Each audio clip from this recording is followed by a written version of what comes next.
สันติทิโกอากาลิโกเอหิปัสสิโกโอปนะยิโกปัจจัตตังเวทิตโพวินยูหิติสุปฏิปันโนภควโตสาวกสังโฆอุจุปฏิปันโนภควโตสาวกสังโฆยายะปฏิปันโนภควโตสาวกสังโฆญะติตังจัตตาลิปุริสายุคานิอัฏฐาปุริสาปุคลาเอสะภะคะวะโตสาวกสังโฆอาหุไนโยปาหุไนโยทักขิไนโยอัญจลิกาลนิโยอนุตตะลังปุญญเขตังโลกัสสติกราบหนึ่งกราบสองกราบสามกาเลนะธรรมัสสวนังเอตัมมังคะมุตตัมมังมาแล้วเนอพ่อออกแม่ออกพี่ป้านาอาศรัทธานาบุญทั้งหลายเสียงก้องเสียงก้องเสียงมองต่ำเข้าเสียงทุเจ้าเทศนาธรรมมาถึงบ้านมาถึงในเฮือนมาถึงบนเฮือนมาถึงที่นอนมาถึงกุฏิที่พี่น้องทั้งหลายเปิดวิทยุรับฟังมาเพื่อให้พี่น้องทั้งหลายมีความเข้าใจในพระธรรมคำสั่งสอนในทางพระพุทธศาสนาได้พยายามเอาธรรมะมาให้ท่านทั้งหลายได้ฟังเพื่อจะชำระจิตชำระใจให้สะอาดให้บริสุทธิ์ให้ผ่องใส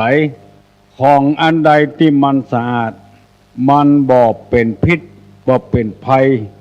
อาหารที่สะอาดบ่เป็นพิษเป็นภัยกับกระเพาะลำไส้นอกไปจากนั้นยังมีการบำรุงร่างกายให้อ้วนท้วนสมบูรณ์ปราศจากโรคภัยได้เสื้อผ้าที่สะอาดซักสีดีดักแล้วเอามาสวมเอามาใส่ก็จื่นอกจื่นใจไปตั้งใดบ่เหม็นบ่สาบถ้วยจ้อนที่สะอาดล้างแล้วเช็ดแล้วเอาตากไว้แล้วเอามาใส่ข้าวใส่แกงกินเข้าไปก็บ่ต้องระวังระแวงธรรมะนี่เป็นได้กุอย่างเป็นน้ำที่ล้างสิ่งสกปรกเป็นน้ำที่ดื่มเข้าไปและแก้ความหิวแก้ความหายกระหายเป็นน้ำหดต้นไม้ก็สดชื่นขึ้นมาเอาอาบก็ได้เอาล้างถ้วยล้างจานก็ได้ทำให้ร่างกายสะอาดทำให้ถ้วยจานสะอาดจิตใจที่สกปรกจะต้องล้างด้วยธรรมะถ้าหาธรรมะมาล้างมาได้ก็จิตใจจะสกปรกยิ่งขึ้นไปแค่เริ่มก็เดือดร้อนแล้วเกิดใจบดายก็เดือดร้อนแล้วคุณงามความดีที่ทำมาในอดีตถ้าปราศจากธรรมะภายหลังคุณงามความดีนั้นก็จะอันตรธานไปเพราะฉะนั้นธรรมะจึงเป็นสิ่งที่สำคัญสำหรับในชีวิตของเราตุลุงจึงได้นำเอาธรรมะมาเสนอให้ท่านผู้ฟังทั้งหลายและบ่เป็นพิษบ่เป็นภัยกับไผแล่งฟังแล่งมีความเข้าใจแล่งมีความรู้มันจะเป็นพิษเป็นภัยสำหรับคนที่บ่ต้องการธรรมะ ชอบเบียดเบียนคนอื่นจะว่าบัดต้องการก็บ่ได้เวลาคนอื่นเบียดเบียนตัวเองบ้างตัวเองก็เดือดร้อนเหมือนกันชอบอิจฉาริษยาใส่ร้ายป้ายสีคนอื่นเวลาตัวถูกอิจฉาริษยาถูกใส่ร้ายป้ายสีตัวก็เดือดร้อนมันจะแบบมีไผที่บ่ต้องการความเป็นธรรมแม้แต่นักโทษมีโทษเปิ้นจะเอาไปลงโทษยังมีการอุทธรณ์มีการถวายฎีกาเพื่อความเป็นธรรมนั่นเองเพราะฉะนั้นขอพี่น้องข้องหิ่งทั้งหลายอย่าไปฟังเบื่อฟังนายฟังก้ายจากการปฏิบัติธรรมฟังธรรมความจริงการปฏิบัติธรรมนั้นบ่จำเป็นที่จะต้องไปนั่งปั้มเป่งภาวนา3 วัน7 วันเดือน2 เดือนอยู่ที่ไหนก็ทำได้ของฮือเฮามีสุจริตกายสุจริตกรรมปากสุจริตจิตใจสุจริตบ่มีทุจริตกับไผซื่อไปซื่อมา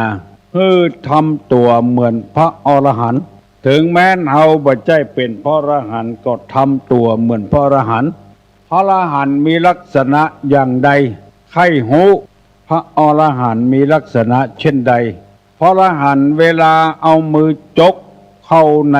ถุงข้าวสารในกระสอบข้าวสารถ้าเวลาจกเข้าไปนั้นซื่อมือไปกำออกมาก็ซื่อมือออกมาบ่มีข้าวสารติดมาสักเม็ดอันนั้นเรียกว่าอุปนิสัยของพระอรหันต์สว่างไปสว่างมาถ้าหากว่าเอามือจกข้าวสารกำไป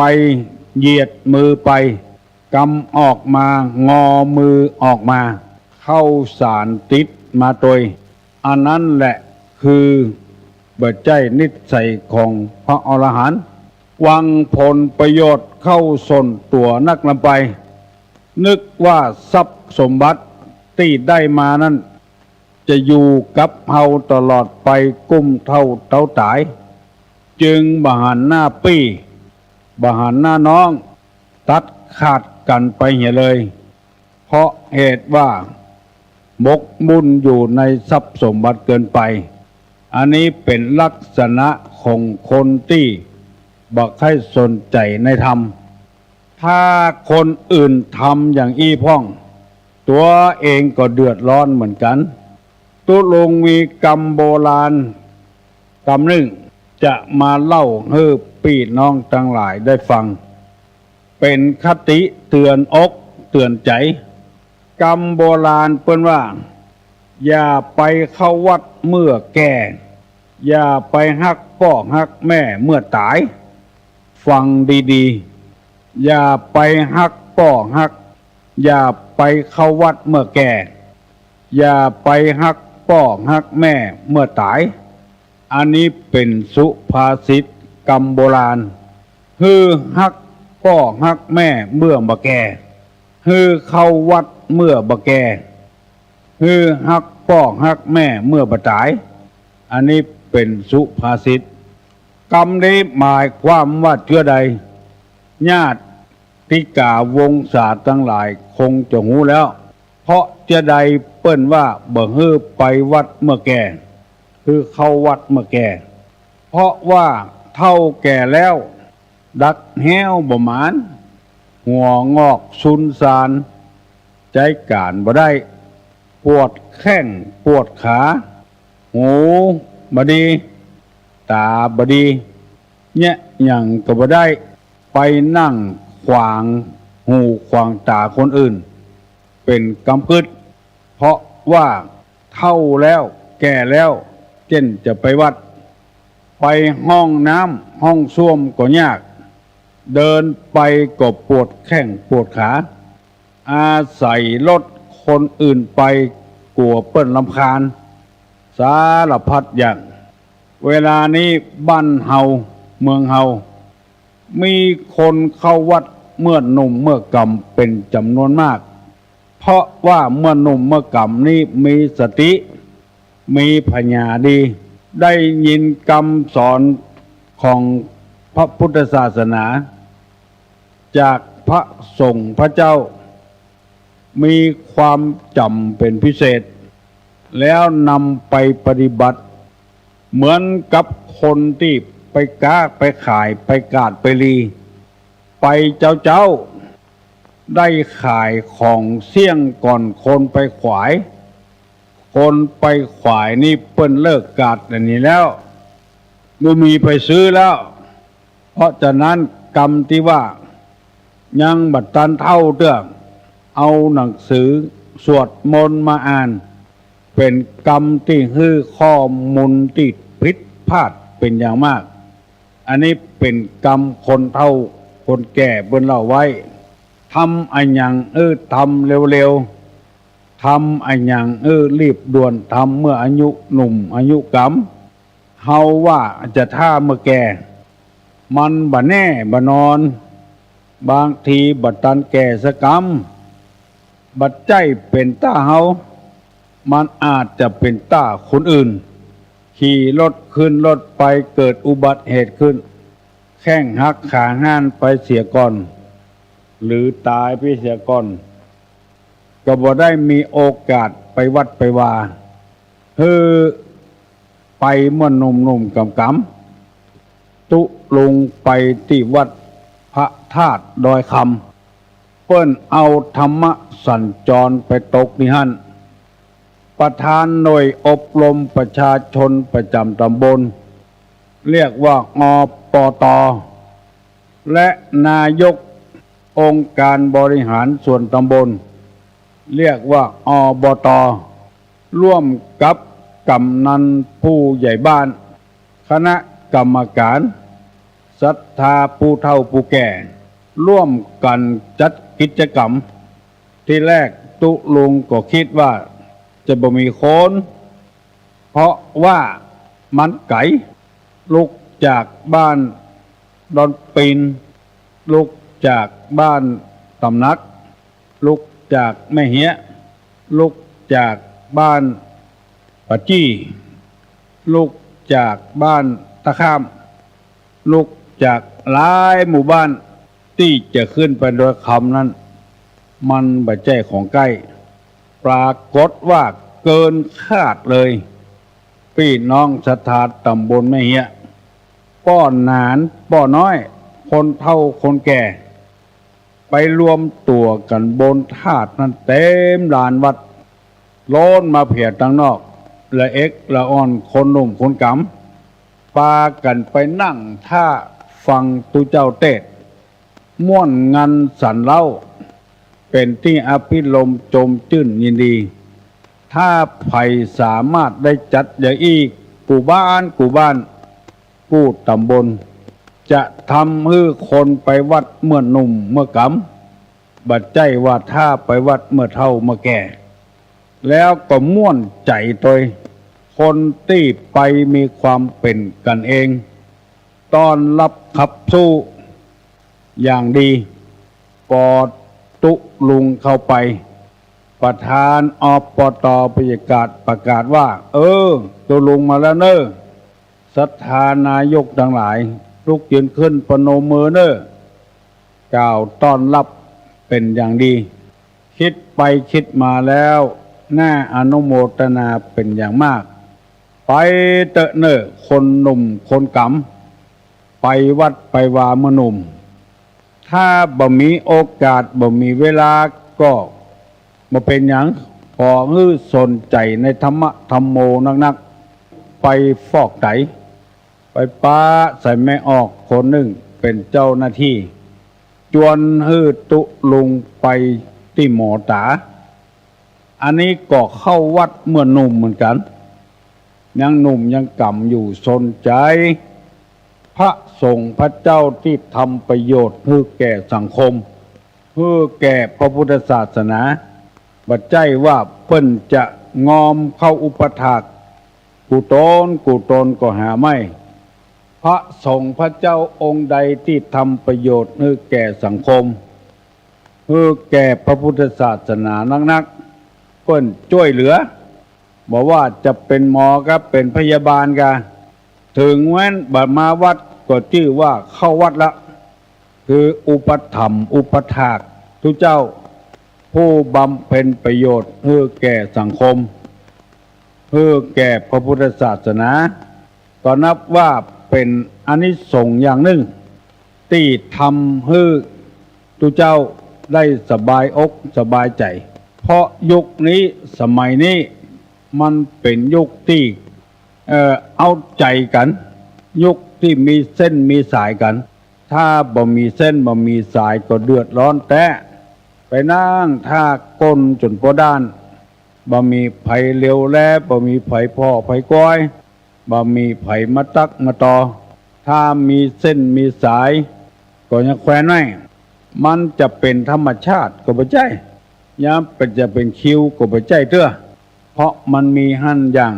คือคนนิยมวัตถุโดยอาศัยเหตุนี้ขอเชิญชวนมวลต้านผู้ฟังทั้งหลายคือเข้าวัดเมื่อหนุ่มๆอย่าไปเข้าวัดเมื่อแก่การเข้าวัดนี้บัดใจว่าไปวัดไปวาอย่างเดียวคือบำเพ็ญประโยชน์คือแก่สังคมก็ชื่อว่าไปวัดไปวาแล้วทำตัวบื้อเดือดร้อนป้อบอกฮือเดือดร้อนแม่เขาก็สงเคราะห์ว่าไปวัดละเพราะทำตัวเกิดขึ้นมามีประโยชน์กับพ่อกับแม่อย่าไปฮักพ่อฮักแม่เมื่อตายตอนเมื่อมีชีวิตอยู่บอกใครสนใจยังบ่ปองอ้างเหตุอ้างผลมาเป็นภาระกับผมกับพระเจ้าลูกมีเป็น6 คน7 คนบ่ไปอยู่กับไผอยู่กับพระเจ้ามาเป็นภาระนักอกนักใจโจมเดือดเมื่อเปิ้นเป็นคนบ่ใครพ่อบ่ใครกอยเปิ้นมีจำนวนนักอยู่เน้อตามที่หูมาหันมาพอเปิ้นตายไปแล้วมาให้ขวัดพี่น้องบ้านใต้บ้านเหนือเปิ้นหานเปิ้นหูเปิ้นบึนปากเขาใส่ตายไปเมื่อใดเมื่อเบายังมาให้หาอยู่ทำอยู่คนเดียวก็บ่ให้ถ้าหันคนหลายเมื่อใดให้มาอันคนชนิดนี้ว่าเป็นคนเจ้าเล่ห์มารยาเจ้าเล่ห์คือเปิ้นได้หู้ว่าตัวเองน่ะฮักพ่อฮักแม่เมื่อเป็นคนบ่พ่อบ่กอยเปิ้นถ้ามาพ่อมากอยก็เดือดทุกข์ยากลำบากเป็นภาระจะแยะหยังก็บ่รู้ตั้งเต้อคนเป็นพญาติบางทีไปใจเปิ้นเตื้อซองเตื้อบ่ได้ก็เดือดละขาดการขาดงานบ่ได้เงียเวียกเงียการอันนี้ขอฝากฝังไว้กับลูกกับหลานกับน้องนุ่งสุ่งซองไว้เน้ออย่าไปเงียอย่างนั้นเปิ้นหูคนบ่หูก็เตวบุตรเทวดาหูว่าเฮาฮักพ่อฮักแม่เท่าใดพยายามฮักเมื่อเปิ้นมีชีวิตนั่นบ่ว่าพ่อบ่ว่าแม่เปิ้นยังบ่เคยบ่นเคยเดือดให้เฮากินก็กินคำตักเหี่ยวก็เหี่ยวคำตักขี้ก็ขี้คำตักแก้นน้ำนมห้ากออกมาเลาะคำตักสะปะสะปืนสารพัดอย่าง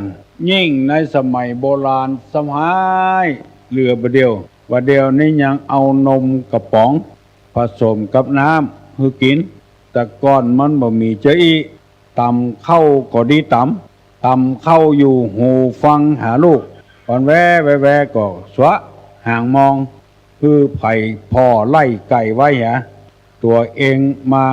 เอานมให้ลูกกินในกำลูกกินนมแล้วรับไปตำเข้าแถมแม่บ่เคยบ่นแม่บ่เคยเดือดทุกข์ยากลำบากลำบนกับลูกกับเต้าสารพัดอย่างฮักอยู่ตลอดเวลาจนพออายุเท่าแล้วแก่แล้วก็ยังฮักอยู่เปิ้นเล่านิทานในเพลงเปิ้นบอกว่ามีลูกแม่หญิง2 คนคนหนึ่งไปได้ผัวเป็นคนทุกข์คนยากพ่อก็ไปเยี่ยมไปใจลูกก็มาต้อนรับพ่อต้อนรับแม่พ่อแม่ไปเยี่ยมไปใจมีไอ้หยังก็ฝากติดไม้ติดมือมาผัวลูกจะบ่ได้อยู่ดีกินดีถึงจะทุกข์จะยากพ่อก็ไปเยี่ยมแม่ก็ไปใจอยู่ลูกแถมคนหนึ่งไปได้คนดีมีเงินมีค มียศถาบรรดาศักดิ์พ่อกับแม่ก็โหงอยู่ว่าลูกอยู่ที่ไหนที่ไหนก็พากันไปเยี่ยมไปใจเอามะม่วงสุกในสวนเอาบะเขือนัดในสวนเอาไปเยี่ยมลูกกองลูกสาวที่ได้คนดีหันกลัวผัวหูกลัวพ่อผัวแม่ผัวหูว่าเป็นพ่อของตัวแม่ของตัวขายหน้าขายตาปากได้ไล่พ่อไล่แม่ว่าเป็นคนขอทานออกจากบ้านจากจองนี้ไปพ่อแม่ได้ยินอย่างนั้นก็บอกปากอย่างสะกำพอหน้ากันเหียพากันออกบ้านมาอีนายคนนั้นฟั่งโล่นขึ้นเฮือนไปคล้องใส่ตินสิ้นตัวเก่าตกคันไดให้หุยลงจากหัวคันไดมาลงติ่นคันไดพ่อแม่ได้ยินก็ใส่ก็ปากันไปเยี่ยมไปใจหมู่พี่หมู่น้องทั้งผัวปากันหันก็เลยถามว่าเป็นไผก็เลยเล่าเรื่องให้ฟังเป็นว่าเป็นพ่อเป็นแม่ของอีนายคนนี้ได้ผัวดีแล้วบอกพ่อแม่ว่าพ่อแม่เป็นคนขอทานตัวขายหน้าขายตาพ่อผัวแม่ผัวเลยเอาสองเท่านี้ไปเลี้ยงไว้ในบ้านปากันประนามอีนายคนนี้ที่ไล่พ่อไล่แม่ออกจากบ้านทรงสการตานคาบก็บ่เต็มที่เต็มจางอันนี้ถึงจะเป็นนิทานที่เพิ่นเล่ากันมาก็ตามมันเป็นอุทาหรณ์เป็นตัวอย่างบาปกรรมเวลาเนี้ยมันบาไต่ขอบดงขอบเหิงมันไต่ขอบมูลีไม่ติ่นไม่มือไม่หัวใจตลอดเวลาอันนี้เป็นตัวอย่างที่นำมาเสนอให้พี่น้องวงศาคณะญาติทั้งหลายอย่าไปวัดเมื่อแก่อย่าไปฮักพ่อฮักแม่เมื่อตายเปิ้นหูว่าเฮาเป็นคนเจอใดเปิ้นบ่ปากบ่ได้เมื่อยามเป็นคนด่าเปิ้นกำไตสิ้นไตเสื้อเก็บมาด่าคนเฒ่าบางคนก็ดีดักเหียปล่อยให้ลูกด่าคนเฒ่าบางคนก็บ่ดีด่าตอบด่าแตนหยาดน้ำตกแผ่นดินแจ้งลูกแจ้งเต้าอันนี้ตุลุงขอฝากไว้กับพี่อาวจาวเจือน้องนุ่งสุงซองพี่น้องข้องหินทั้งหลายพยายามทำตามธรรมชาติไปเมื่อหนุ่มๆกำๆเนี้ยไปบวชเมื่อเป็นเนรเนี้ยมันดี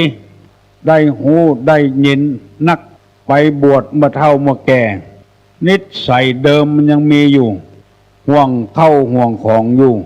ถ้าสามารถแก้ได้ก็ยังแควนบางรายแก้บ่ได้ไปบวชเมื่อแก่เป็นเผียวเจ้าวาดเป็นเผียวเจ้าคณะตำบลก็ยังห่วงบ้านห่วงจองอยู่ของกินอาหารการกินแทนที่มันเกิดกับกันในวัดตึงตุหนุ่มตึงเนนมันเป็นลาภที่ได้มาจะเอามาสู้มาจูกันกินสู้จูกันใจบ่ฮื้อไผกินบ่ฮื้อไผใจเก็บไว้เอาไปส่งให้ลูกให้หลานทั้งบ้านอันนี้ก็เข้าวัดเมื่อแก่ฮักพ่อฮักแม่เมื่อเฒ่าเมื่อหนุ่มเมื่อกำบากุดแห่งเก้าบ่ฮักมาฮักเมื่อแก่เพะเมื่อเฒ่าเพะไปส่งให้พ่อให้แม่เพื่อระวังเน้อเหมือนกับกินปุ๋นกินเข้าไปแตกในปากมันลำแตกมันจะฮ้อนไส้ฮ้อนตองปุ่น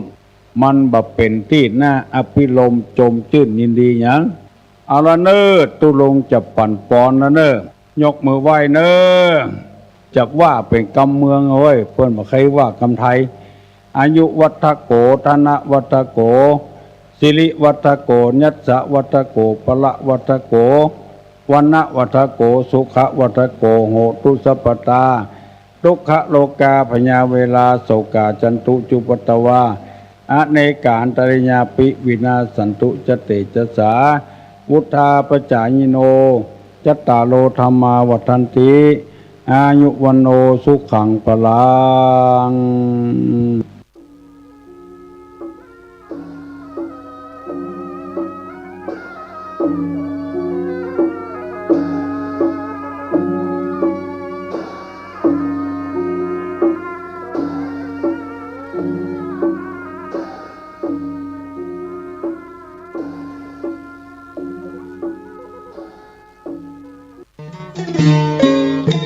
ข่าวสารเพื่อการประชาสัมพันธ์ขอเชิญชวนผู้ใจบุญใจกุศลร่วมทำบุญทอดผ้าป่าสามัคคีประจำปีพุทธศักราช 2568 เพื่อบูรณะวิหารปูพื้นกระเบื้องไวนิลตารางเมตรละ 699 บาทจำนวน 150 ตารางเมตรทำโครงเหล็กป้องกันนกรอบวิหารราดพื้นเททรายล้างหน้าวิหารราวบันไดเหล็กสแตนเลสทาสีรอบวิหารเปลี่ยนระบบไฟฟ้าปรับปรุงทัศนียภาพวิหารบูรณะปฏิสังขรณ์ถาวรวัตถุภายในวัดทอดถวายณวัดดอนตันตำบลเหมืองแก้วอำเภอแม่ริมจังหวัดเชียงใหม่ตรงกับวันเสาร์ที่ 1 พฤศจิกายนพุทธศักราช 2568 ช่วงเช้า 9:39 นาทีเป็นต้นไปก็ขอเชิญชวนศรัทธานักศีลนักบุญทั้งหลายร่วมงานบุญทอดผ้าป่าสามัคคีครั้งนี้เพื่อบูรณะวิหารปูพื้นกระเบื้องไวนิลรวมไปถึงทำโครงเหล็กป้องกันนกรอบวิหารราดพื้นเททรายร้างหน้าวิหารราวบันไดเหล็กสแตนเลสทาสีรอบวิหารเปลี่ยนระบบไฟฟ้าปรับปรุงทัศนียภาพวิหารบูรณะปฏิสังขรณ์ถาวรวัตถุภายในวัดดอนตันตำบลเหมืองแก้วอำเภอแม่ริมจังหวัดเชียงใหม่เสาร์ที่ 1 พฤศจิกายน 2568 นี้เชิญท่านร่วมงานร่วมบุญร่วมบริจาคได้บุญได้กุศลโดยทั่วหน้ากัน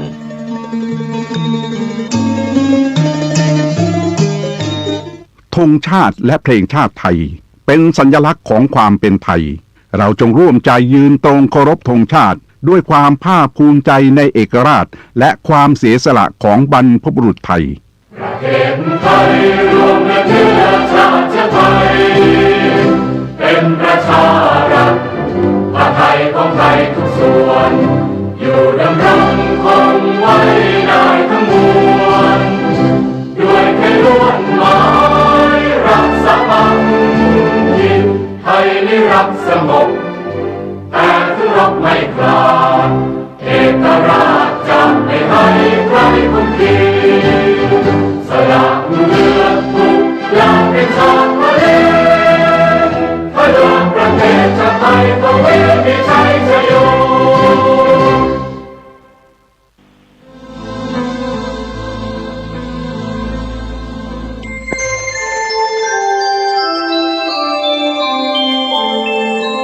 ขณะนี้ท่านกำลังฟังสถานีวิทยุกระจายเสียง FM 104.5 เมกะเฮิรตซ์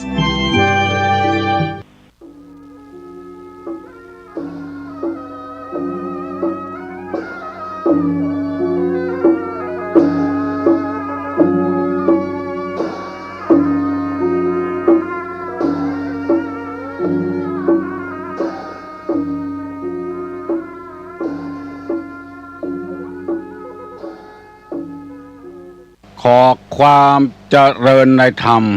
และความผาสุกทางใจจงได้มาบังเกิดมีกับท่านสาธุชนคนดี ผู้เจริญอยู่ในศีล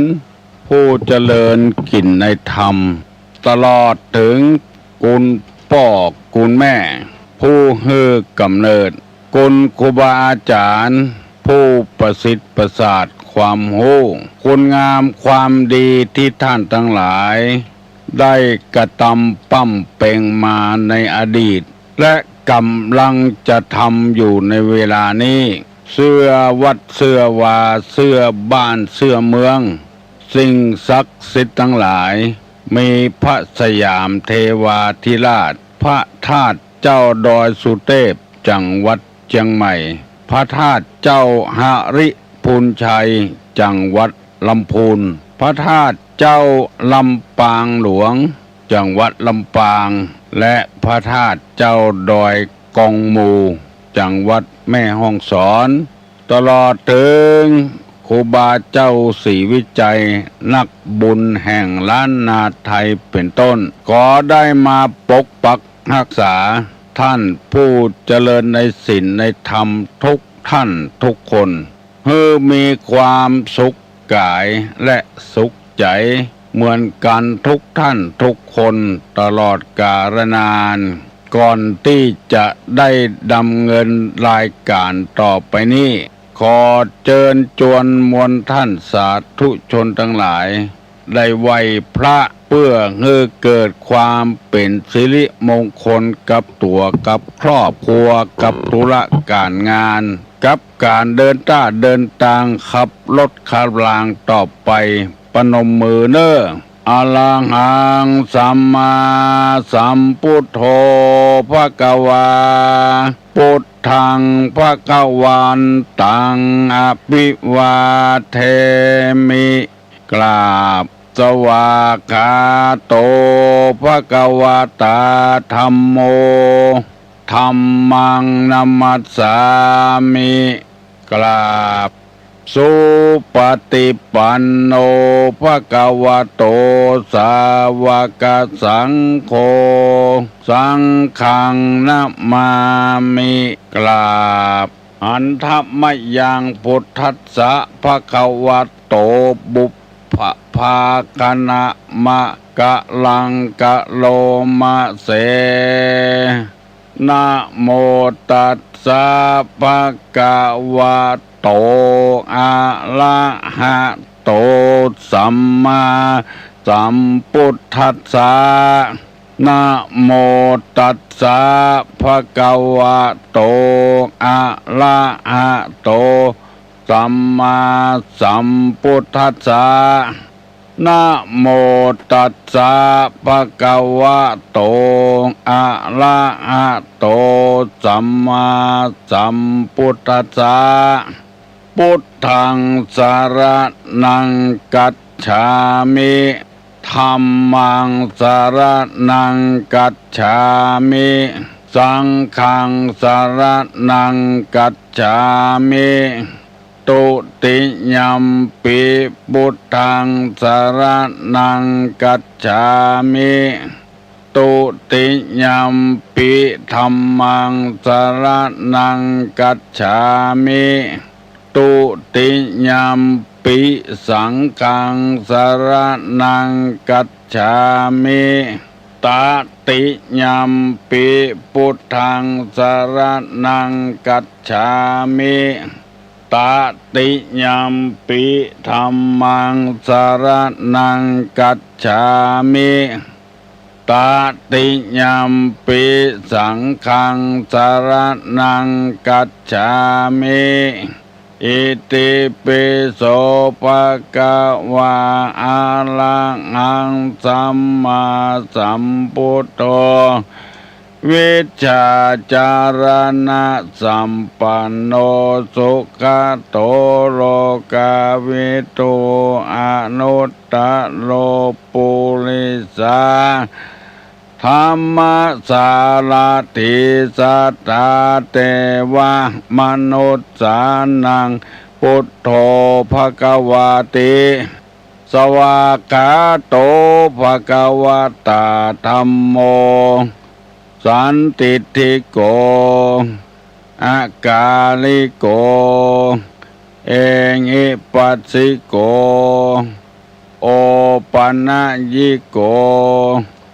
ปัจจัตตังเวทิตโพวินโยหิติ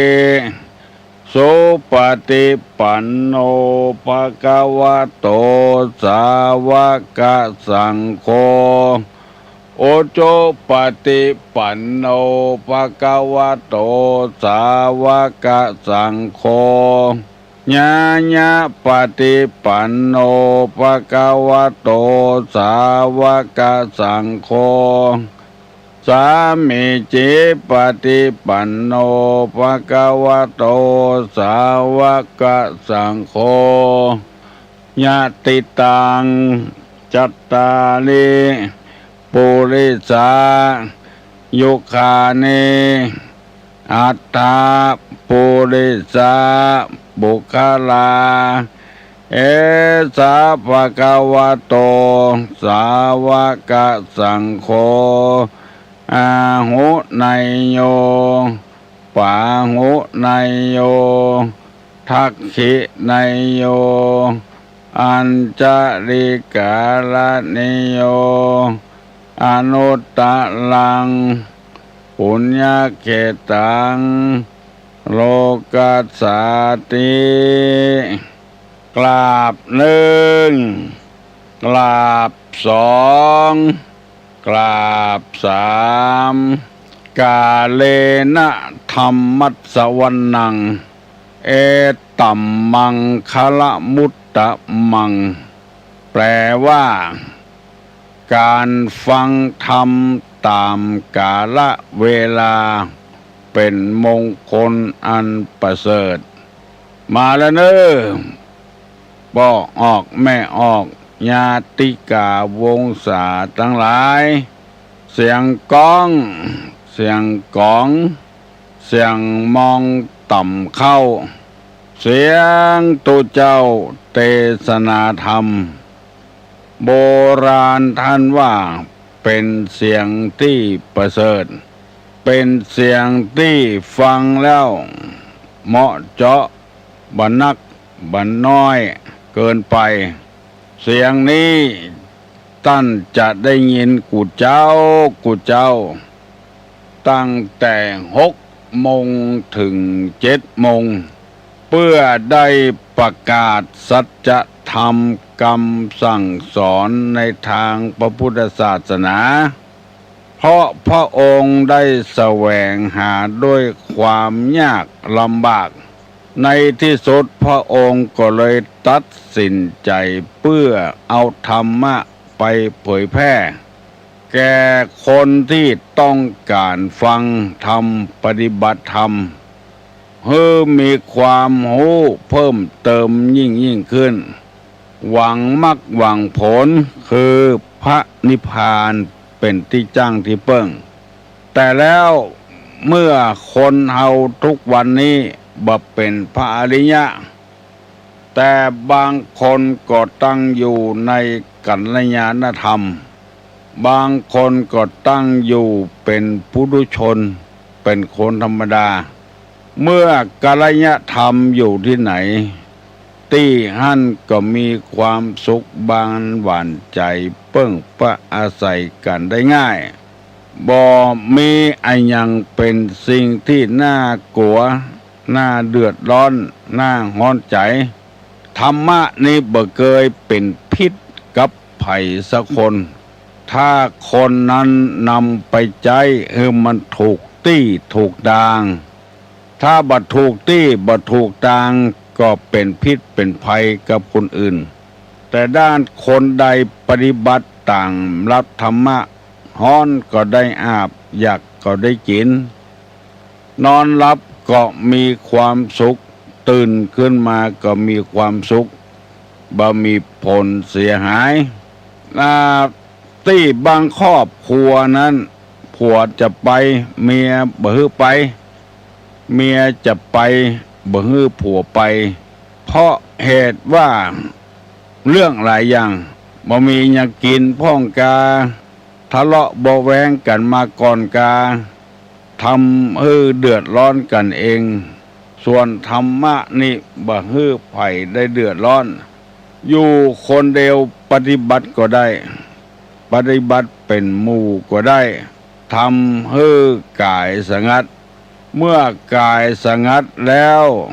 อุปธิวิเวกก็จะสงบลงไปที่สุดมาคนเฮาก็จะเป็นคนดีถ้าหลายดีเข้าหากันมันยิ่งเพิ่มความดีขึ้นเหมือนกับอะไรรถเครื่องอะไรรถยนต์หรือเครื่องยนต์กลไกต่างๆที่มันทำงานแทนคนนั้นเพราะเครื่องมันดีทุกอย่างมันดีร่างกายก็สมบูรณ์อายุพรรษาก็บ่นักหนาป้าบ้านบ่เป็นธุระของไปเพราะฉะนั้นโบราณเพิ่นจึงว่าอย่าไปเข้าวัดเมื่อยามแก่จะไปให้หาพ่อหาแม่เมื่อยามตายตะเลิงได้หูในหันมานี่บอกว่าวัดใดบ้านใดที่มีงานขึ้นงานผ้าป่ากางานสารพัดถึงมงคลอวมงคลคนนี้จะช่วยกันเป็นจำนวนมากเหมือน ก่อนที่ผ่านมาเป็นคนหญิงเป็นคุณนายไปนักบาดจ้อยบ่เหลืออย่างไผไปกินข้าวแล้วก็ปิกไปฮื้อเปิ้นได้หูได้หันอันนี้เข้าวัดเมื่อแก่ให้หาพ่อหาแม่เมื่อเฒ่าเมื่อตายมันขวายไปเหี่ยแล้วมันสายไปเหี่ยแล้วให้หาจังใดก็มีประโยชน์ไปเมื่อเฒ่าเมื่อแก่ไปเจ็บแข้งเจ็บขาเจ็บหัวมัวตา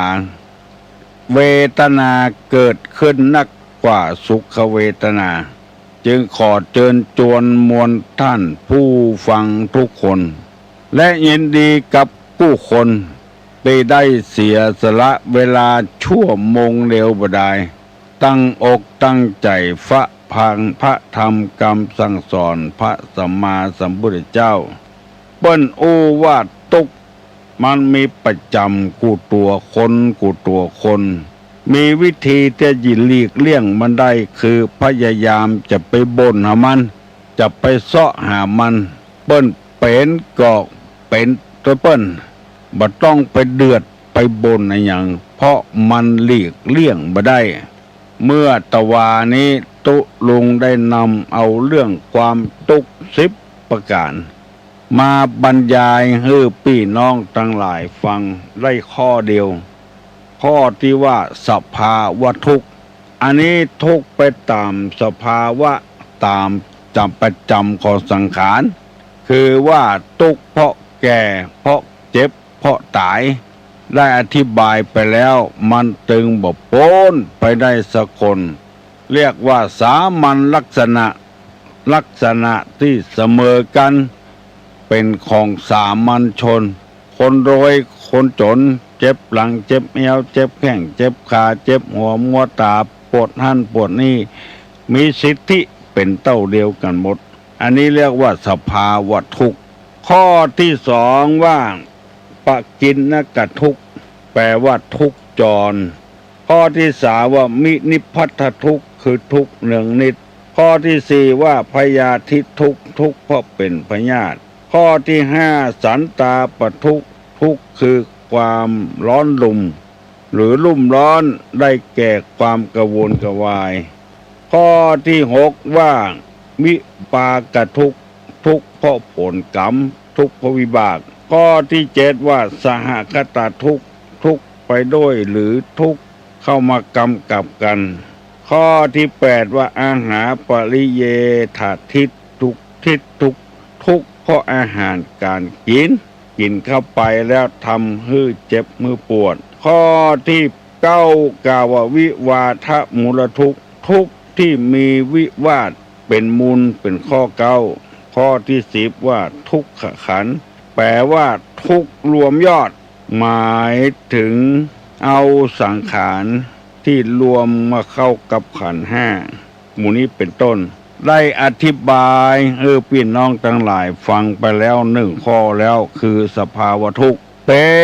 นจะตุคนกูคนเฮาไปบ่นเฮาไปเดือดเฮาไปว่าเจื้อใดมันก็ถึงบ่โปนอยู่แล้วทุกข์เพราะสิ่งเหล่านี้ไม่อยากให้ทุกข์เมื่อแก่ก็ไม่ต้องเกิดมาเมื่อเหตุบ่มีผลก็บ่มีในพระพุทธศาสนาจึงเน้นเรื่องเนี้ยต้องมีเหตุเนี่ยก่อนเพราะความทะเลาะเบาะแว้งกันบ่ชอบหน้ากันแล้วก็เกิดเรื่องเกิดราวขึ้นถ้าเฮาบ่ให้เกิดเรื่องเกิดราวขึ้นเฮาก็บ่ต้องเอาเรื่องกระไผ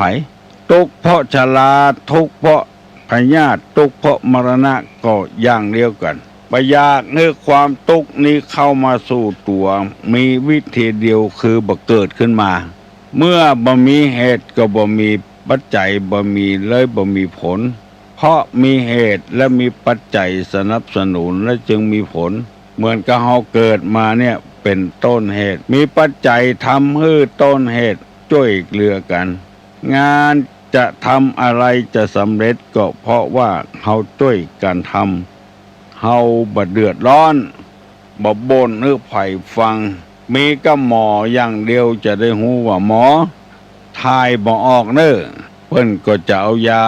ระบายให้กินยาถ่ายให้กินเพราะธรรมดานี่ไปอู้จะใดมันก็เป็นทุกข์ด้วยกันหมดเพราะว่านักปราชญ์บัณฑิตเปิ้นจารึกว่าทุกข์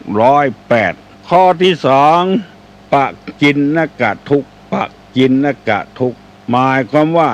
ทุกข์จรคือโสกะบริเทวะทุกขะโทมนัสอุปยาตมันจรมาคนเดียวมันตาไปหันใส่หูปที่บัดชอบตาอันนี้เรียกว่าทุกข์จรแล้วเกิดความโลภขึ้นมาเพราะตาไปหันใครได้ขึ้นมาหรือไปหันใส่คนที่เขาบ่ชอบก็เกิดความทุกข์ขึ้นมาแถมบ่ใครหันตาบ่ได้หันหน้าก็ได้หันอยู่ก็เป็นทุกข์ที่ในทุกข์อริยสัจจัดว่าเป็นของทนได้ยากปิเยหิสัมปโยโคทุกโขอปิเยหิวิปโยคุทุกโขทุกฮักกันชอบกันบ่ได้อยู่กับกันก็เป็นทุกข์บ่ชอบกันบ่ฮักกันก็หันกันถึงวันก็เป็นทุกข์อันนี้เฮาว่าทุกข์จรมันเกิดขึ้นมาด้วยอารมณ์จรความคิดที่มันจรมาไปปะแซวแล้วก็เกิดความโศกปริเทวะทุกขะโทมนัสปยาตเกิดความโศกความเศร้าขึ้นมานำมากึดมาใจมีเหมือนกันกุคนที่ยังบ่หมดกิเลสเตื้อเพราะฉะนั้นท่านบอกว่าอย่าไปติดใจสงสัยกับมันความโศกความเศร้าความปริเวทนาหากัน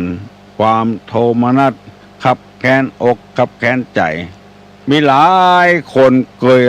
นำเรื่องนี้มาเล่าให้ฟังเฮาบ่ได้หันความดีของลูกของพ่อของแม่ของผัวของเมียที่อยู่กับกันผัวกินเหล้าตึงวันเงี้ยจะได้แค่เหมือนเปิ้นเหมือนต้านเลยเก็บมากึดโสกาปริเทวะทุกขะเกิดขึ้นอันนี้ปอห้องว่าปะกินนกะทุกมันเข้ามาเป็นกรรมกินแล้วก็มายุ่งทละทลายในบ้านเฮาจะเนี่ยวิธีใดที่ไปแก้ความทุกข์จะหนีจากไปเหรอหรือว่าเดือดเข้ามันหนีไปเหรอบ่เมินบ่นานมันก็ปิ๊กขึ้นมาอย่างเก่า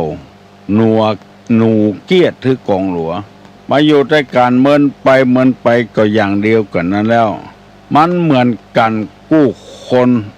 ถนนนี่มันไม่ใช่โรยได้ดอกโรยด้วยดอกกุหลาบอย่างเดียวมันจะเดินไปด้วยความขรุขระพ่อง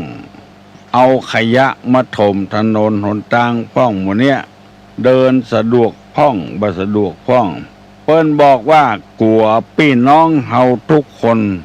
จะมีความทุกข์อยู่ตลอดไปลวดปีลวดแรงบ่มีความสุขสักเตื้อเมื่ออยู่กับผัวขี้เหล้าขี้เดือดขี้ดังเมื่ออยู่กับผัวขี้เหล้า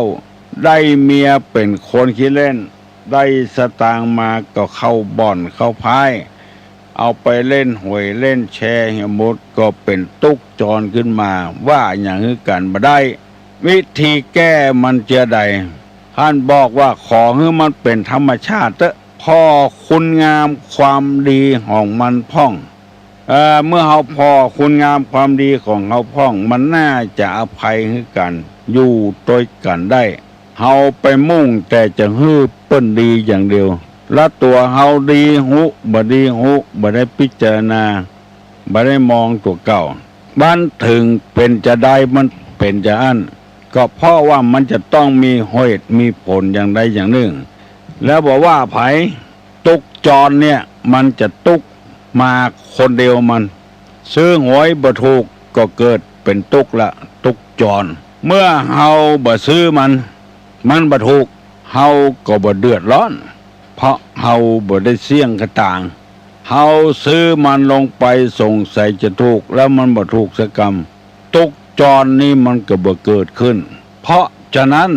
พ่อออกแม่ออกญาติกาวงศาทั้งหลาย มันมีวิธีเดียวแต่อันที่บ่ฮือเกิดตุกข์นี่ขึ้นมา คือตัดไฟแต่ต้นลมเนี่ยสมมติว่าตุกข์กับผัวขี้เหล้าเฮาบ่เอาผัว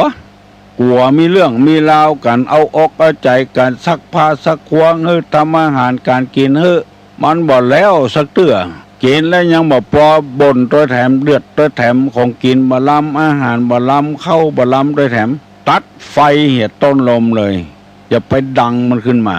บ่ใครตุกกับผัวเกาะบ่เอาผัวละเมื่อเฮายังเอาผัวอยู่ความตุกจรมันจะเกิดขึ้นมาที่ว่าเนี่ยความโศกเจ้าเสียใจความปริเวทนาความทุกข์ความโทมนัสความเสียใจย่อมเกิดขึ้นเป็นธรรมดาเมื่อเฮาบ่ใคร่ฮื้อไฟมันลุกเฮาก็บ่ต้องเอาหลัวบ่ต้องเอาไม้ขีดไฟมาสู่มันตัดปัญหาข้อนี้ไปเหี่ยเมื่อเฮางอมใส่มันนี่มันตึงเจือใดก็ต้องทุกวันค่ำอย่างคนที่บ่มีสตางค์เฮานึกว่าสตางค์เงินเนี่ยจะทำให้คนเฮามีความสุขบานหวานใจต้องการอันใดได้อันนั้นพอได้มาแล้วมันก็เป็นความทุกข์อย่างหนึ่งจะต้องระวังรักษามันจะต้องพอต้องคอยมันบ่ระวังรักษามันก็บ่ได้มันจะหายบ่พอบ่คอยก็บ่ได้มันจะต้องหายเปิ้นเดินดินกินหญ้าตึงวันเปิ้นบ่เดือดร้อนเพราะเปิ้นบ่เอาตุกมาใส่ตัวเสาะหาเรื่องหาราวมาใส่ตัวแล้วก็เกิดความเครียดความแค้นขึ้นมาบางเตื้อเปิ้นบ่ได้ว่าอย่างฮื้อตัวสักหน่อยไปโคนเอาจากหมอนั้นหมอนี้มามันเป็นความจริงเมื่อใดจะใดถ้าเปิ้นตอบถูกโคตรหรือเปิ้นธรรมะหมู่นี้เป็นต้นนั้นพระพุทธเจ้าเลยตัดต้นต่อมันเนี่ยลูกก็บ่อะไรใจคล้องเมียก็บ่อะไรใจคล้องทรัพย์สมบัติในเมืองกบิลพัสจะได้เป็นพญาเมืองแตนป้ออยู่แล้วก็บ่เอา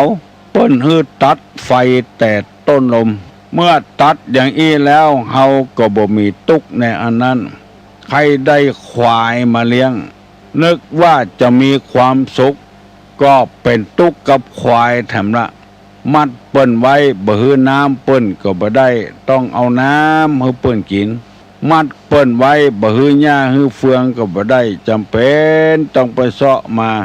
เอามาฮื้อเปิ้นกินฮื้อเปิ้นอ้วนท้วนสมบูรณ์ใจการใจงานเปิ้นที่บ่ตุกกับควายเพราะว่าควายเปิ้นบ่มีเปิ้นบ่ตุกกับหมูเพราะหมูเปิ้นบ่มีพอได้มาแล้วความทุกข์จรที่เฮาว่าเนี่ยปักกินนกะทุกข์เนี่ยมันจะจรมาคนเดียวมันจรมาคนเดียวมันเมื่อเป็นอย่างนี้แล้วจะไปบ่นจะไปเดือดได้อันใดมาเป็นทุกข์อันนั้นบ่ออกแม่ออกลองสังเกตพ่อพระพุทธเจ้าเปิ้นหันว่ากลัวทุกข์จรจะลงมาตันแล้วการปั้มเป่งจิตภาวนาปรารถนาอยากเป็นพระพุทธเจ้า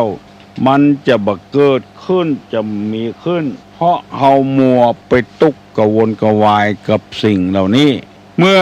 ได้แล้วมันต้องเป็นทุกข์กับมันแล้วหันเปิ้นขี่รถกันเป็นสมบัติของเปิ้นเพราะเปิ้นมีปอซื้อเปิ้นก็ซื้อดาวก็ส่งเมินมันถูกมันบ่แปลง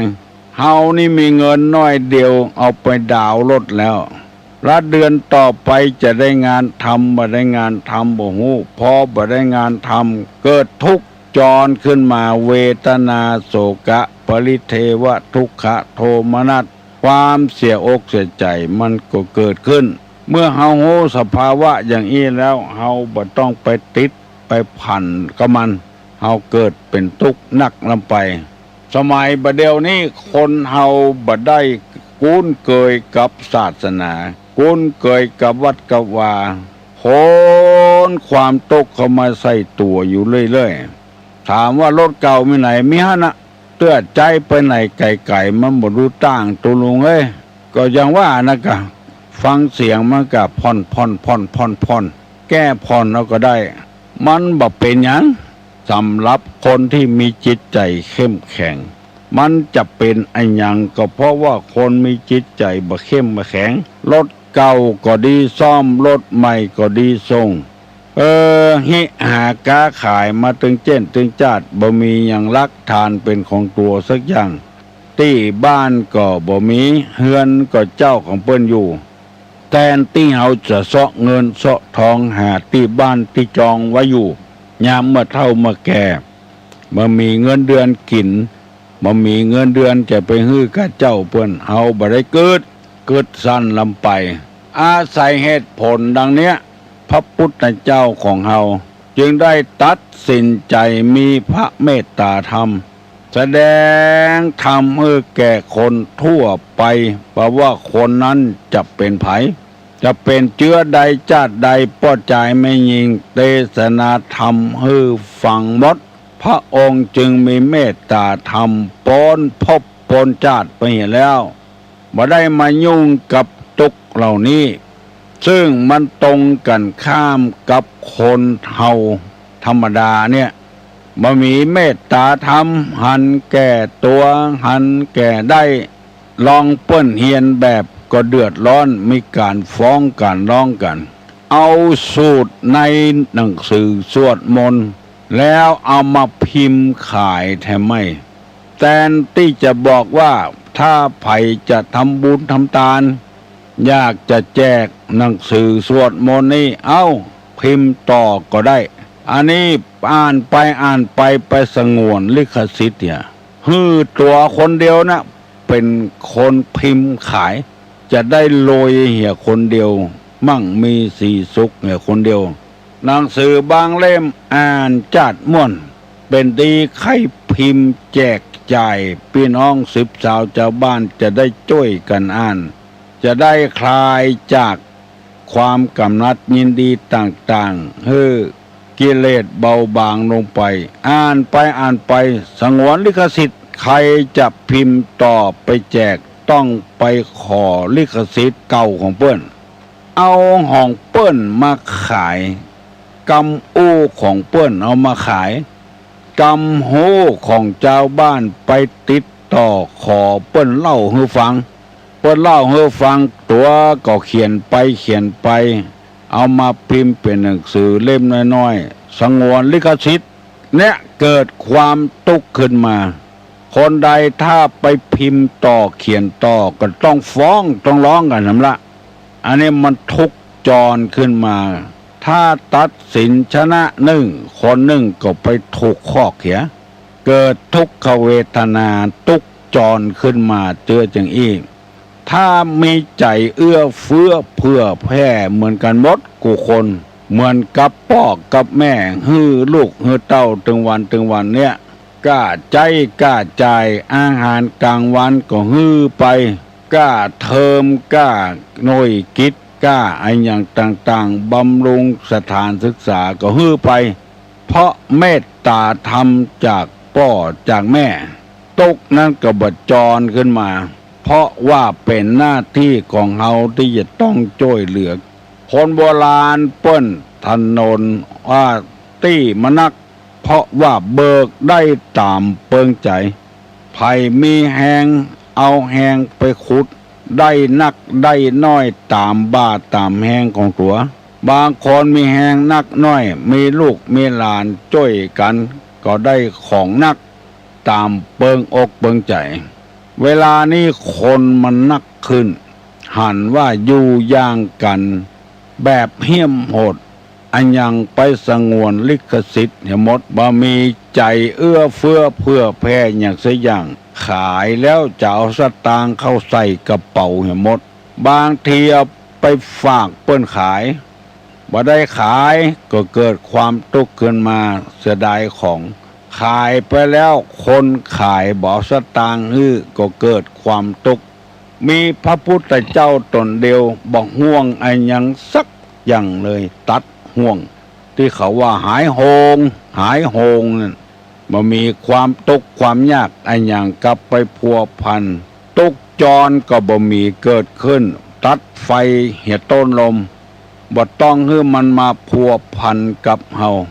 บ่อยากมีลูกมีเต้าก็บ่ต้องแต่งงานพอแต่งงานแล้วเกิดลูกเกิดเต้าขึ้นมาไปทำบดีประดักแท้งออกไปเหี่ยกาไปฆ่าเพิ่นอยู่ในตองบัดใจว่าอยู่อย่างหน้าตาชื่นเบิกบานน่ะมันจะตุกจรขึ้นมามันจะมาค่ำขาลาวีขึ้นมาลงหนังสือพิมพ์ผัวอยู่บ้านเมียไปทำงานนอกบ้านเมินไปเกิดทุกข์จรขึ้นมาผัวเก่าก็มีผัวใหม่ก็มีเลยเกิดทะเลาะเบาะแว้งกันผัวเก่าอายุนักลำไปสู้บ่ได้โดนผัวใหม่ฆ่านึกว่าฆ่าผัวเก่าตายแล้วจะมีความสุขบานหวานใจจะได้ครองรักตัวกลับไปอยู่คอกเขียเมียก็เป็นแม่ไม้อยู่ตั้งหลังอันหนึ่งผัวเก่าตายผัวใหม่ไปติดคอกตัวเองก็เกิดทุกข์จรขึ้นมาว้าเวสู้เฮาปฏิเสธเหี่ยเลยบ่เอาไผละเนี่ยมันก็บ่มีแล้วทุกข์จรขึ้นมาเงินคำกำแก้วก็เช่นเดียวกันหิหาก้าขายปออัดกุ้มอัตภาพก็พอใจแล้วเฮาก็ได้อยู่ได้กินมีของใจมีไม้สอยมาแล้วบากบอยากบักกั้นอย่างมีพออยู่พอกินอยู่พอพลาดวางอย่างใดอย่างหนึ่งเกิดความทุกข์ขึ้นบ่ม่วนใจขึ้นหมู่นี้เป็นต้นเฮาบ่ได้ตัดลมปลัดไฟเหี่ยต้นลมเมื่อเฮาดังไฟขึ้นมาแล้วไฟนั้นย่อมจะฮ้อนเป็นธรรมดาจะกลัวป้อออกแม่ออกบ่เข้าใจเรื่องนี้คือเฮาตัวกลัวตุกกับหยังเฮาก็ปฏิเสธไปเหี่ยเลยกลัวตุกกับเงินกับทองบึดหมอหนึ่งมาขอบึดหมอหนึ่งมายืมเฮาก็บ่ต้องเมียมีพอกินพอจ่ายก็มีความสุขแล้วในทัศนะของพระพุทธศาสนาเปิ้นว่าฮือสันโดษคำว่าสันโดษนี่คือบ่โลภเอานักนำไปมีเท่าใดพอใจต้องอันมี100พอใจ100มี10,000พอใจ10,000งานที่เฮาทำก็จึงได้เงินได้ทองอยู่แล้วขยายออกไปแถมเป็นสาขาแถมสาขา1สาขา2แล้วก็ความตุกข์ก็จรขึ้นมาแล้วโอกาสที่จะไปจำศีลกินทานเมตตาภาวนากวัดกวาบ่มีแล้วไปมกมุ่นอยู่กับสาขา1สาขา2ฮัลโหลนมัสการเจ้าอยู่บ้านไหนฮะบ้านทุ่งไข่เจ้าบ้านท่าจะถามว่าจะฉีดชะตาคุณป่วยเนี่ยวันใดดีจ้าคนป่วยจะสืบชะตาเจ้ามันเกิดวันหยังหาวันนี้วันเสาร์จะหาดื่มถามเป็นปีเป็นน้องเป็นปัจจัยเจ้าวันใดมันวางลูกหลานอยู่เจ้าไปเยะเวกเยะการหยังก็เอาวันนั่นก็ดีแล้วโหเจ้าเอาดูเจ้าสิตนเจ้าตั้ง5 ตนขึ้นไปนะเจ้างานมงคลนี่ใจกี่อาวะมงคลนี่ใจกูเจ้างานคืนเฮิรนใหม่ก็สืบชะตานี่ก็5 ตน7 ตน9 ตนสุดแล้วกำลังของเฮานะตั้ง5 ตนขึ้นไปอันมัน11 คำอีกก็จะดีเนาะแต่ทำตัวเหทำสืบชะตาอุณหวิจัยก็ได้เจ้าใช้ผูกเดียวพอแล้วมันต้องหลายผูกเอาตักบาตรทำบุญบานให้เลยก็ดีก็หายิ่งดีกะตักบาตรบุญบานนะเจ้าใส่บาตรมาเจ้าเหทำบุญตักบาตรเหเจ้านิมนต์5 ตนเนาะเอาขอให้ตุเจ้าเอาบาตรมาตยเจ้าดีกะนมัสการเนี่ยเจ้าบุญรักษาเนี่ยแม่หลงเนี่ยเจ้าบุญรักษา โอ้ดีแต่โทรศัพท์มาถามสืบชะตาวันใดก็ได้วันที่16นี้ที่วัดโสพนารามคณะสงฆ์อำเภอแม่ริมร่วมกับมูลนิธิบุญญาภรณ์จะได้จัดฉลองมหาปรริญญานักธรรมตรีโทเอกอภิธรรมเนอะไผใครมาห่วมก็เชิญมาห่วมเนอะอะโหลตุลุงเจ้ามีคนถามเจ้าว่าเวลาเปิ้นเดินบนเวลาเปิ้นเวียนเทียนน่ะเปิ้นเดินวนรอบโบสถ์รอบวิหารเปิ้นเดินบนขวาแล้วเวลาญาติมิตรเวลาจะไปงานศพเปิ้นก็ยังมาเดินบนขวาตรงเวลาจะอีเจ้าเขาก็มานึกขึ้นได้ทีหลังอ๋อเป็นการเขาครั้งสุดท้ายก้าเป็นประทักษิณประทักษิณครั้งสุดท้ายก้าเจ้าก็บ่แน่ใจขอเงินตุลุงตอบเงินเปิ้นฟังตัวเจ้านมัสการเปิ้นว่าจังอันโลไม่ยิงซ้ายประจายขวาความว่าประทักษิณนี่ก็คือเบื้องขวานั่นทักษิณาบอกว่าจะเวียนไอ้หยังเวียนเทียนวิสาขมาฆอาสาฬหะนี่เวียนขวามดศพก็อย่างเดียวกันแต่ว่ามีบกให้อาจารย์บางคนนะเปิ้นมากำหนดกันว่าเจ้าอันเฮาว่าเวียนขวานะถูกต้องละจะได้กำหนดว่าสภาวะเกิดมานี่มันเป็นทุกข์เนอเกิดก็เป็นทุกข์เจ็บก็เป็นทุกข์ตายก็เป็นทุกข์การพระทักษิณนั้นคือระลึกถึงคุณงามความดีของเปิ้นจะเวียนซ้ายเวียนขวาก็ได้ฮัลโหลขอถามแหมเตื้อเจ้าเปิ้นว่าเวลาเฮาเวียนเทียนเนี่ยบางคนเปิ้นใช้ธูป2 ดอกพระพุทธพระธรรมบางคนไม่อย่างก็ใช้3 ดอกซึ่งพระสงฆ์เปิ้นก็เดินบนโตยก็ได้อีเจ้า3 ดอกนั่นนะถูกต้องละพระพุทธพระธรรมพระสงฆ์นะปทักษิณังปทักษิณังกายกัมมังวจากัมมังมโนกัมมังปณิทิเตปทักขินานิกตัวนาละปันตเตปทักขิเนปทักษิณ3 รอบใจดอกใจเทียนใจธูป3 ดอกความจริงหมู่นี้มันกำหนดกันขึ้นมาเมื่อลุนในทางพระพุทธศาสนาแต่นี่เมื่อพระพุทธเจ้าจะถวายพระเพลิงพุทธสรีระ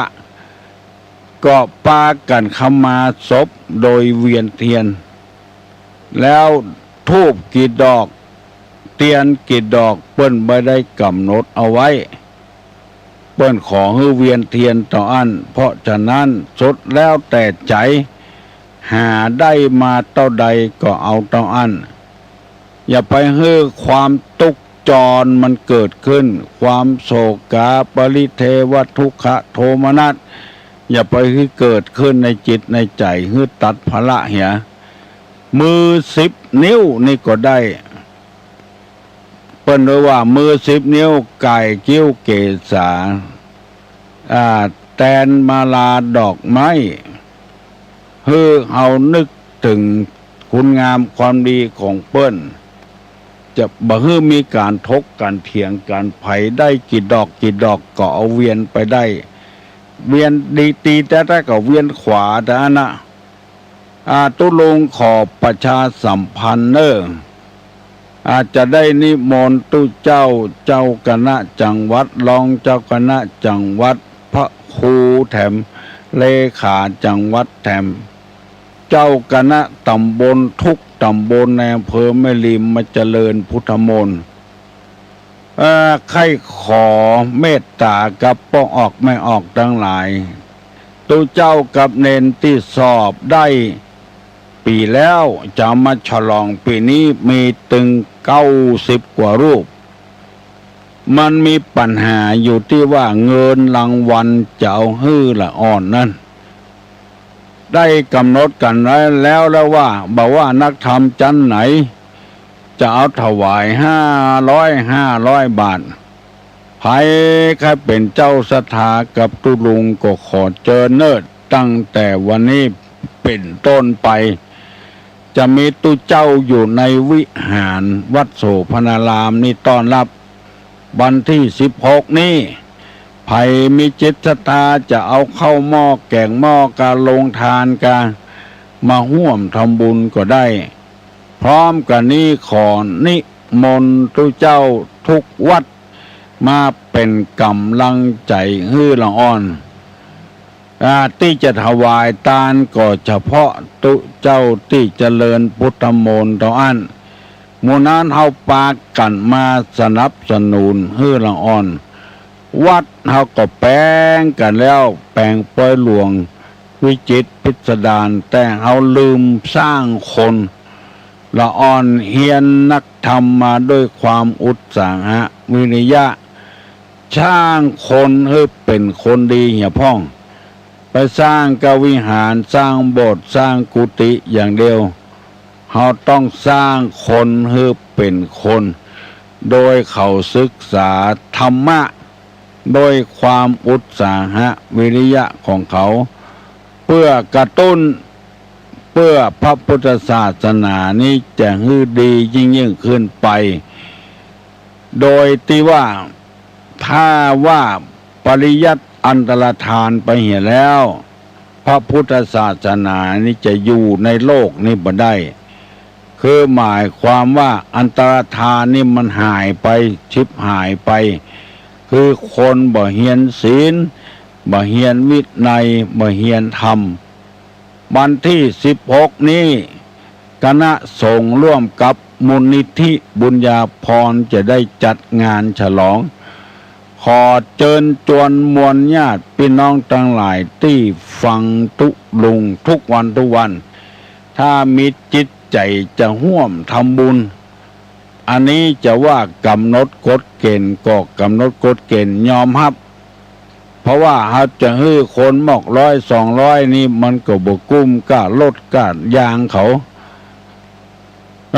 ถ้าฮืดตั้ง500ขึ้นไปมันได้นักหนาปาป้านก็จะเปาะประหอมแต่เป็น600-700ถ้ามันมีตาอั้นเอาก็เอามอบให้เขาตาอั้นให้กำลังใจแก่เขาฮัลโหลขอน้ำมัสการนะตุลุงเจริญพรอ๋อเพิ่นจะทำเนี่ยฉลอง46อย่าตุลุงมัน46เจ้าตัวใดก็กี่ตนตุเจ้า23เป็นเจ้าคุณเป็นพระครูนั่นนะตุเจ้าที่นิมนต์มานะแล้วก็ตุเจ้าที่สอบได้มัน90กว่ารูปวะน่ะ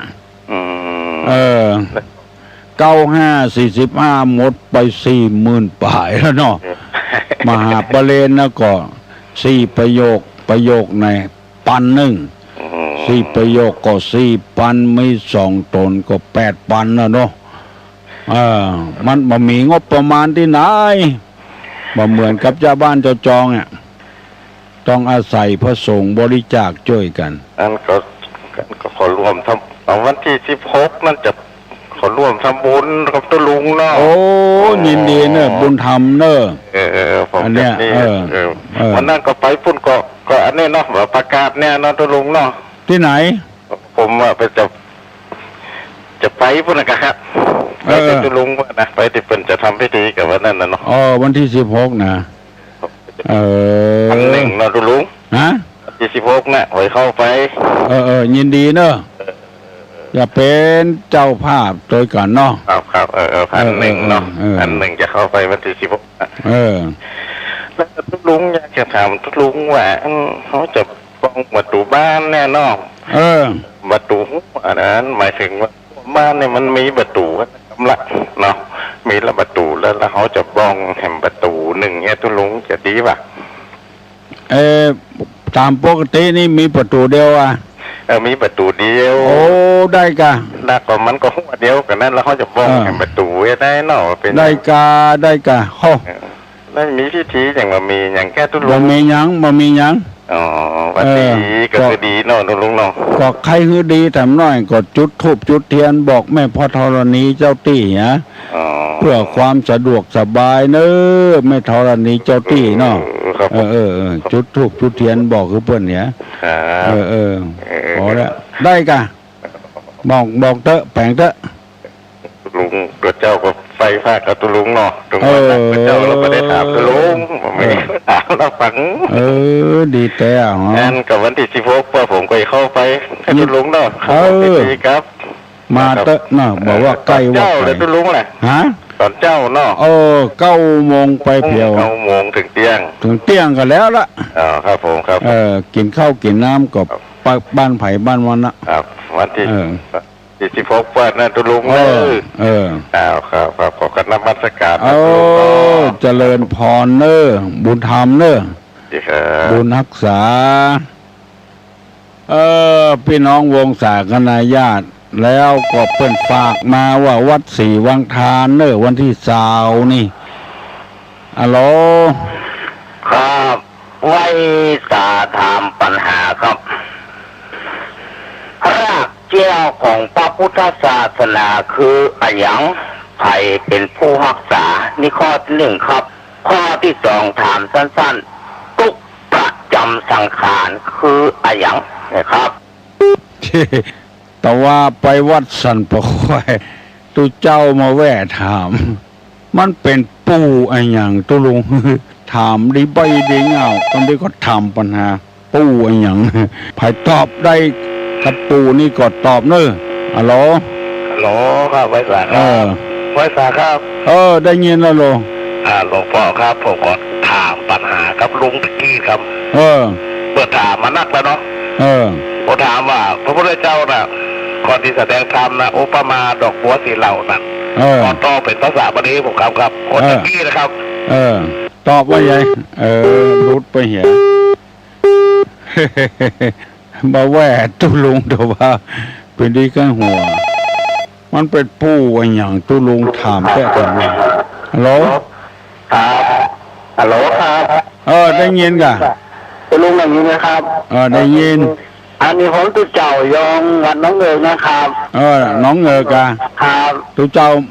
พระตุลุงมุตวาครับตุเตธรรมน่ะครับตุลุงพระแดงน่ะตุเจ้ายองบ้านน้องเอ๋ยตุลุงครับผมจะถวายตุลุง3 ปั้นนะครับปีมอทุนอันบาลีนะครับแต่บอกว่าผมจะเอาผ่านตั้งใดครับผมจะฝากผ่านตั้งใดครับจะฝากมาหอมครับธนนัทนี่ครับเนาะครับส่งตุลุงทองวัดโสพนารามอำเภอเมริมครับก็ได้นะครับอำเภอเมริมแล้วก็รหัสมาแล้วครับตุลุงจำนะเหมือนว่า50180นี่กะ50180เหมือนว่าจะเอี้ยเนาะครับ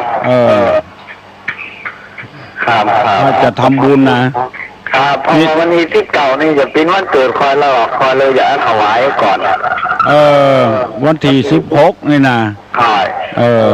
ยินดีเนอะยินดีคอยนมัสการคอยเจริญพรเจริญสวัสดีเนอะตุลุงวัดหนองเงือกเตะทำยองลงเก่า6โมนตุลุงฟังฮัลโหลตุลุงเจ้าคำถามทางพระพุทธศาสนาก็ดีเหมือนกันเจ้าคำถามที่เพิ่นถามทางในด้านพระพุทธศาสนาประวัติพระพุทธศาสนาก็ดีเจ้าชาวบ้านบางคนไปสำหรับเปิ้ลนะเจ้าบ่ได้ละเจ้าเอาถามคำถามง่ายๆบ่ได้เจ้าฮัลโหลเจ้านมัสการเจ้าเจริญพรอย่างเป็นมาตายปัญหาทุกวันน่ะถ้าตุลงแกฟังแล้วฟังที่มันกลายปัญหามาทุกวันฟังแล้วพอเบื่อไปเลยเขาว่าปู่ยังถามเก่งแต่อย่างหมูไปเลยที่จริงเป็นกระหูเหมือนกันแล้วเนาะอันตีอย่าได้ตุลุง ฮัลโหลตุลุงแหละตุลงเลยผมบุญธรรมทำกรรมเนาะบุญธรรมทำกรรมตุลุงว่าจะฝากไปตั้งใดนะครับเงินหนักกว่าตัวใดฝากในน้ำอย่างใดนะครับถ้าไปร่วมทำบุญตัวเป็นห้องวัดธนานัทธนานัทเนาะในน้ำพระครูโสพลบุญญาพรครูโสพลบุญญาพรวัดโสพนารามตำบลดอนแก้วอำเภอแม่ริมจังหวัดเชียงใหม่รหัส50180รหัส50180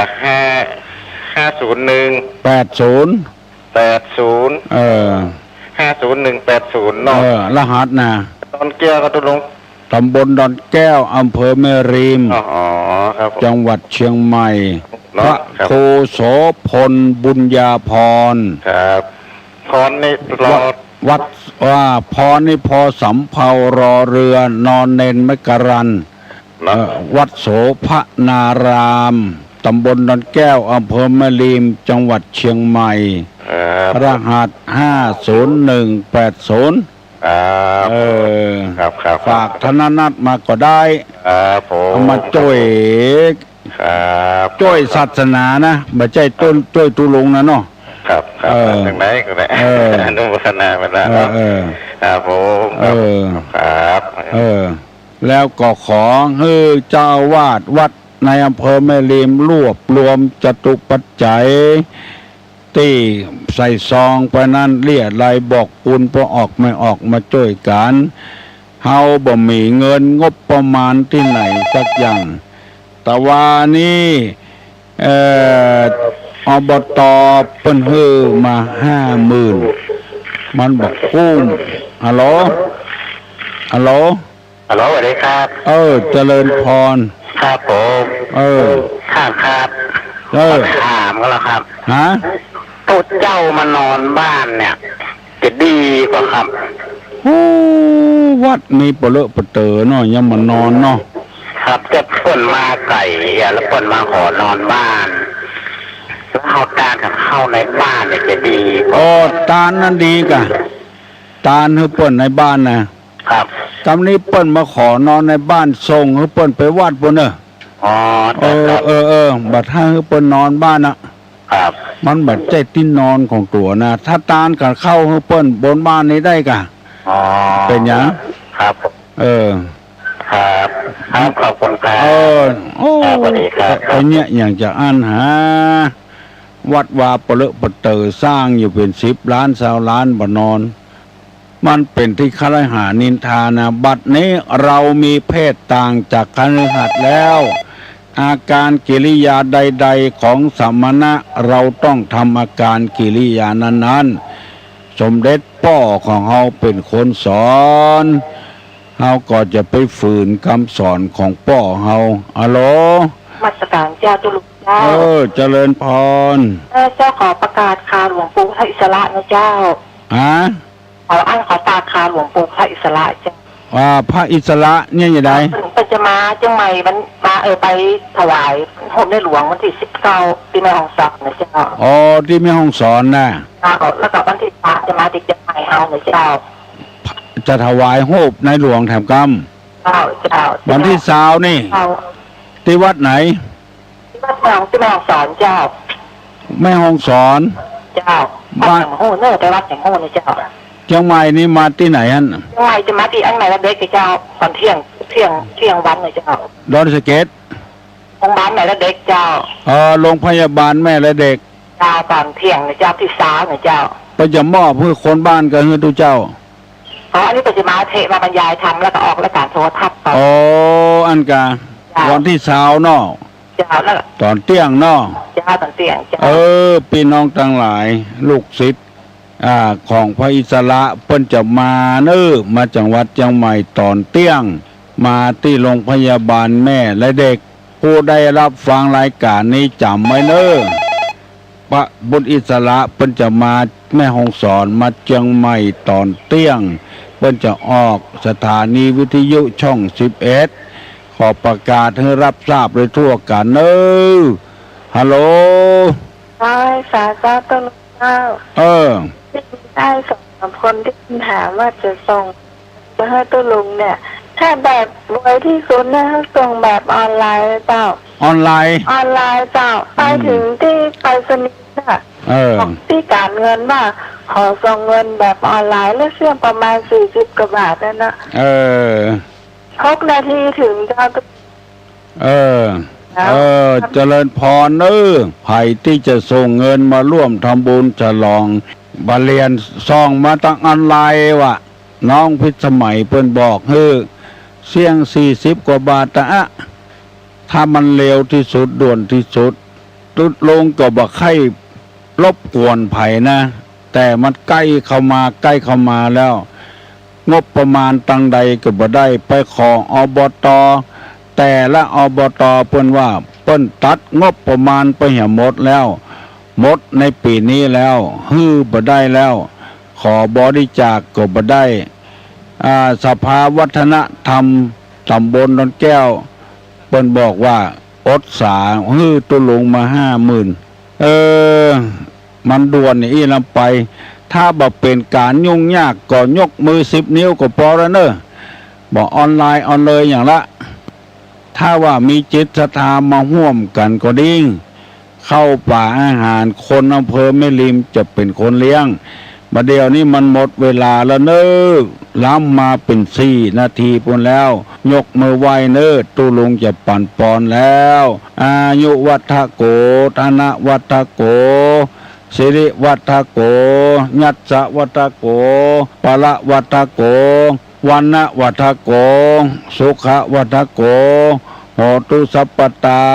ทุกขโลกาปัญญาเวลาโสกาจตุจุปัตตวาอเนกาอันตรายาปิวินาสันตุจติจัสสา